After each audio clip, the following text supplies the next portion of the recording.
ಸ್ವಾಗತ ನಮ್ಮ ಚಾನಲ್ಗೆ. ನೀವು ನಮ್ಮ ಚಾನೆಲ್ಗೆ ಹೊಸಬರಾಗಿದ್ದರೆ ದಯವಿಟ್ಟು ಸಬ್ಸ್ಕ್ರೈಬ್ ಮಾಡ್ಕೊಳ್ಳಿ. ನವಿಲೂರಿನಲ್ಲಿ ಸಾಗರ್ ಎಂಬ ಪುಟ್ಟ ಹುಡುಗನಿದ್ದ. ಅವನು ಚಿಕ್ಕವನಿದ್ದಾಗಲೇ ಆತನ ತಾಯಿ ತೀರಿ ಹೋಗಿದ್ದರು. ಸಾಗರ್ ತಂದೆ ಹನುಮನಿಗೆ ಮಗನನ್ನು ಸಾಕಲು ಕಷ್ಟವಾದರೂ ಆತನಿಗೆ ಏನೂ ತೊಂದರೆ ಆಗದ ಹಾಗೆ ನೋಡಿಕೊಳ್ಳುತ್ತಿದ್ದರು.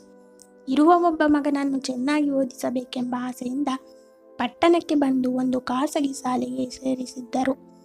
ಒಮ್ಮೆ ಸಾಗರ್ನ ತಂದೆ ಇದ್ದಕ್ಕಿದ್ದ ಹಾಗೆ ಹುಷಾರ್ ತಪ್ಪಿತು.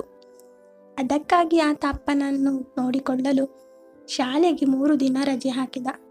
ಅದೇ ಸಮಯದಲ್ಲಿ ಅವನಿಗೆ ಪರೀಕ್ಷೆಗಳು ಹತ್ತಿರದಲ್ಲಿದ್ದವು.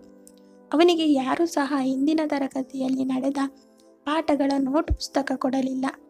ಅವನು ಅದರ ಬಗ್ಗೆ ತಲೆ ಕೆಡಿಸಿಕೊಳ್ಳದೆ ಸುಮ್ಮನಿದ್ದ. ಇದರಿಂದಾಗಿ ಅವನಿಗೆ ಪರೀಕ್ಷೆಯಲ್ಲಿ ಕಡಿಮೆ ಅಂಕ ಬಂತು. ಸಾಗರ್ ಇದಕ್ಕೆ ಬೇಸರ ಮಾಡಿಕೊಳ್ಳದೆ ಮಾರ್ಕ್ಸ್ ಕಾರ್ಡನ್ನು ಅಪ್ಪನಿಗೆ ತೋರಿಸಿದಾಗ, ಅಪ್ಪ, ಯಾಕಿಷ್ಟು ಕಡಿಮೆ ಅಂಕ ಬಂದಿದೆ? ನೀನು 100ಕ್ಕೆ 100 ಅಂಕ ತೆಗೆದುಕೋ ಎಂದು ನಾನು ಹೇಳುವುದಿಲ್ಲ, ಆದರೆ ನೀನು ಶ್ರಮ ಹಾಕಿದಷ್ಟು ಅಂಕ ಬರುತ್ತದೆ ಅಲ್ಲವೇ ಎಂದರು. ಅದಕ್ಕೆ ಸಾಗರ್, ಹೌದಪ್ಪ, ನೀವು ಹೇಳುವುದೇನೋ ಸರಿ, ಆದರೆ ನಿಮಗೆ ಹುಷಾರಿಲ್ಲದ ಸಮಯದಲ್ಲಿ ನಾನು ರಜೆ ಹಾಕಿದ್ದೇನಲ್ಲ, ಅಂದು ನಡೆದ ಪಾಠದ ನೋಟ್ ಪುಸ್ತಕವನ್ನು ನನಗೆ ಯಾರೂ ನೀಡಲಿಲ್ಲ, ನಾನೇನು ಮಾಡಲಿ ಎಂದ. ಅದಕ್ಕೆ ಅಪ್ಪ, ಅವರು ಯಾರೂ ಪುಸ್ತಕ ಕೊಡಲಿಲ್ಲ ಎಂದು ಹೀಗೆ ನೀನು ನೆಪ ಹೇಳಿ ಕೂರಬಾರದು. ನಿಮ್ಮ ಟೀಚರ್ಗೆ ಹೇಳಿ ಅವರಿಂದ ಹೇಳಿಸಿ ಪಡೆಯಬಹುದಿತ್ತಲ್ವಾ? ಟೀಚರ್ಗೆ ಕೇಳಲು ಭಯವಾದರೆ ನನ್ನನ್ನು ಕೇಳಬಹುದಿತ್ತು, ನಾನು ಬಂದು ನಿಮ್ಮ ಶಿಕ್ಷಕರಿಗೆ ಹೇಳುತ್ತಿದ್ದೆ ಎಂದರು. ಅದಕ್ಕೆ ಸಾಗರ್, ಹೌದಪ್ಪ, ನನಗಿದು ಹೊಡೆಯಲೇ ಇಲ್ಲ ಎಂದ. ಅದಕ್ಕೆ ತಂದೆ, ಇದು ಕೇವಲ ಓದಿಗೆ ಮಾತ್ರ ಸೀಮಿತವಾಗಬಾರದು, ಜೀವನದಲ್ಲೂ ಅಷ್ಟೇ.